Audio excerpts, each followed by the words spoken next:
czajnikowy.pl.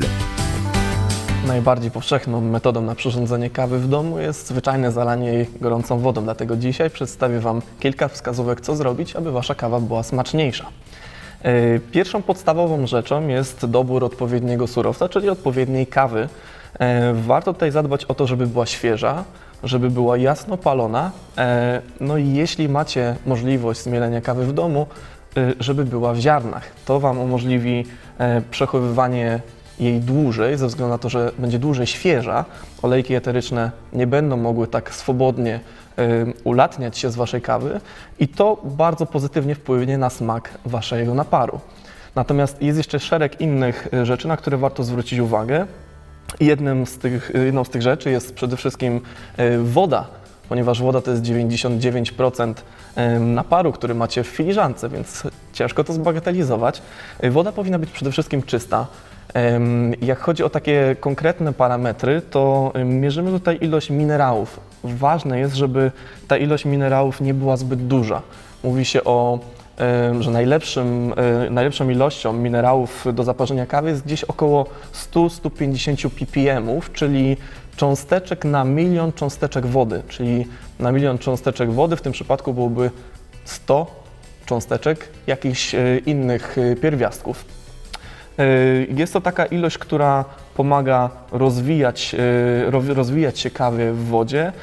Ekstrakcja przebiega bardzo dynamicznie, natomiast niewiele osób może sobie pozwolić na to, żeby zaparzać kawę na zwykłej wodzie z kranu, ze względu na to, że najczęściej woda z kranu ma po prostu bardzo dużą mineralizację.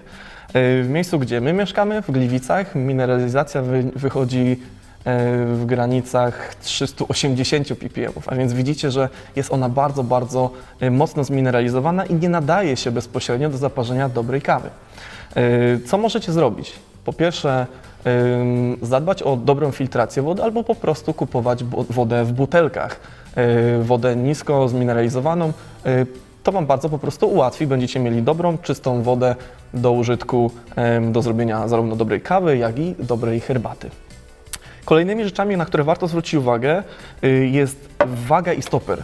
Ja wiem, że większość ludzi teraz myśli, że to jest przesada, że te dwie rzeczy można by spokojnie odstawić, natomiast zachęcam Was do tego, żeby z nich korzystać, ze względu na to, że to Wam umożliwi sprawdzanie tych parametrów, czyli jeśli chcę zaparzyć kawę poprawnie, tak żeby nam smakowała, bo to jest tak naprawdę podstawa, to warto zmierzyć chociażby czas, żeby następna filiżanka kawy była smaczniejsza, bo jeśli ja zmierzę sobie pierwsze zaparzenie, że trwało gdzieś około 4 minut i poczuję, że ok, jest troszeczkę przeparzona, to wiem, od jakiej wartości czasu odnieść się, czyli mogę skrócić ten czas. Wiem, że następną filiżankę będę parzył po prostu krócej.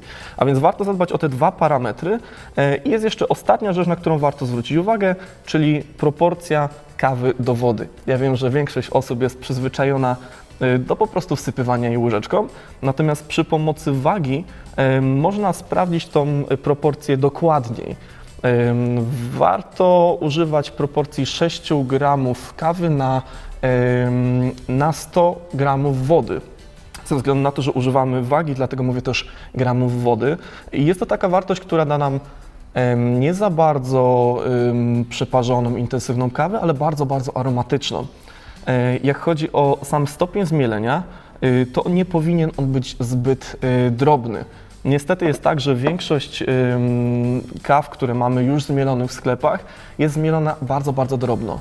Skutkuje to tym, że kawa natychmiast się przeparza, że mamy bardzo dużo goryczki i takich nieprzyjemnych, drapiących substancji gdzieś w języku, na języku czy w gardle.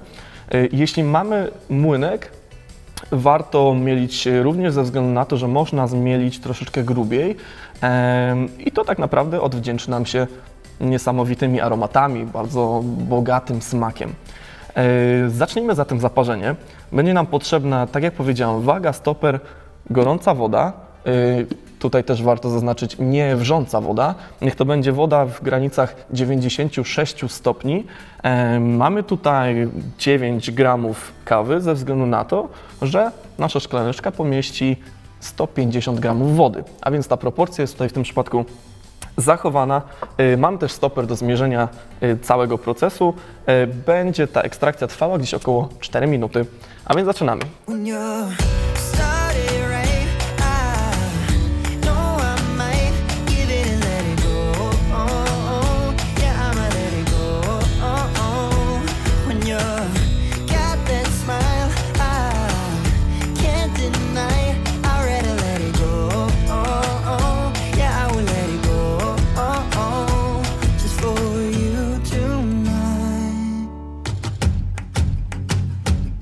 Wiele osób zapomina o tym, że kawę należy parzyć troszeczkę dłużej, więc nie dodawajmy od razu mleka czy cukru. Pozwólmy kawie parzyć się około 4 minut i po tym czasie zamieszać całość i delektować się jej smakiem. Jeśli tylko mamy ochotę na czarną, to właśnie w takiej formie albo ewentualnie z jakimiś dodatkami. Spróbujmy, co nam tu wyszło. No cóż, poprawnie zaparzona czarna kawa potrafi nawet w takiej prostej formie smakować wyśmienicie. Dziękuję za uwagę i do zobaczenia na czajnikowy.pl.